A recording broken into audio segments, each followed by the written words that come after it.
Hello friends, welcome to পিউস world. বৃষ্টি ভেজা শুভ সকাল জানাই সবাইকে। আজকে আমার ছুটির দিন, তাই আজকের দিনটা আমি কাটাচ্ছি আমার প্রিয় গাছেদের সাথে।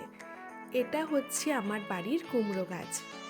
এখানে কুমড়োর বীজ ছড়িয়ে দিয়েছিলাম, এই গাছটা হয়েছে।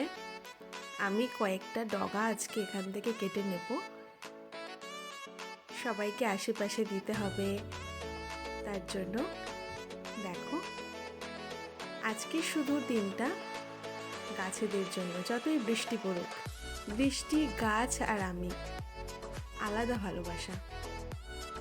বেগুন গাছগুলো অনেক বড় হয়ে গেছে। এ দেখো, টমেটো গাছগুলো পুঁতেছিলাম 1 জানুয়ারির দিন। তোমাদের সাথে গাছ লাগানোর যে ভিডিওটা করেছিলাম, সেখানে তোমরা দেখতে পেয়েছিলে এই গাছগুলো এখন এত বড় বড় হয়ে গেছে, ফুলও এসে গেছে। টমেটো গাছে, মেহগিনি গাছে নতুন পাতা এসেছে।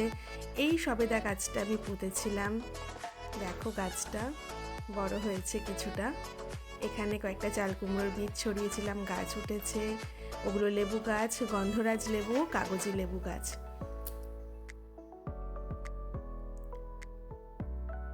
এবার আমি কুমড়োর শাক কেটে নিচ্ছি। বাড়িতে নিজের হাতে গাছ তৈরি করার পর সবাইকে দিতে খুব ভালো লাগে। বাড়ির কোনো জিনিসের স্বাদই আলাদা হয়। যেহেতু এই জিনিসগুলোতে কোনো রকম কোনো সার থাকে না, তাই কোনো ক্ষতিও হয় না। দেখো, আমি কত কুমড়ো শাক কেটেছি। এদিকেও কিছু কাটা আছে, যেগুলো দেখা যাচ্ছে না ক্যামেরাতে। সবাইকে দিতে হবে, কিছু কিছু করে দেব, আবার পরের বার কাটবো। বৃষ্টি হয়েছে, চারিদিকে পাতা ঝরেছে, পাতা ঝরার দিন। এই পাতাগুলো পরিষ্কার করতে খুবই সমস্যা হয়, যেহেতু পাঁচিলের ভেতরে সরু জায়গা অনেকটাই। ছুটির দিন ছাড়া এগুলো আমি পরিষ্কারও করে উঠতে পারি না। বাড়ির সামনেতেও সেগুন গাছের অনেক পাতা পড়ে থাকে। পাতাগুলোতে খুবই বাজে লাগে, আবর্জনার মতন লাগে। এগুলো আমি আজকে পরিষ্কার করে ফেলছি। যদিও আজ মঙ্গলবার না, পাড়ার জঙ্গল সাফ করবার দিন না, আজকে শনিবার, আমার ছুটি, তার জন্যই আজকে এই কাজগুলো করব।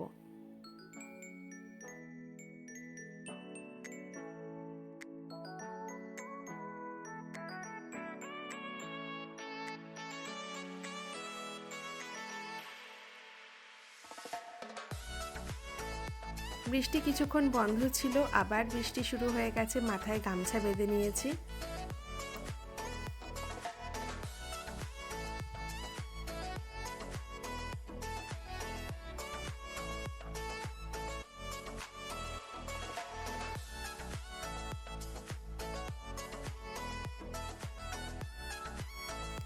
সামনেটা পরিষ্কার হয়ে গেছে। এবার আমি এই গাছগুলো পুঁতবো। দেখো, এই গাছগুলো উমা দাদা দিয়েছে।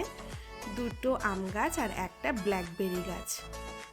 আম গাছটা আমি ওই লেবু গাছের পাশে মিটার ঘরের ওখানে লাগাবো।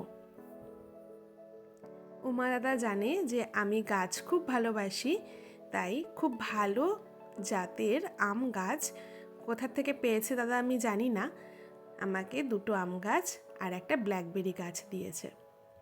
একটা আম গাছ আমি ওইদিকে পুঁতেছি, একটা আম গাছ আমি এখানে পুঁতলাম। আর ব্ল্যাকবেরি গাছ যেহেতু অনেকটা এরিয়া নিয়ে ছড়িয়ে যায়, তাই ব্ল্যাকবেরি গাছটা ঠিক আমি এই জায়গাটায় পুঁতছি। ভিডিওটা কেমন লাগলো অবশ্যই জানাবে, আর আমার এই ভিডিওটা দেখে তোমরাও গাছ লাগাতে শুরু করো।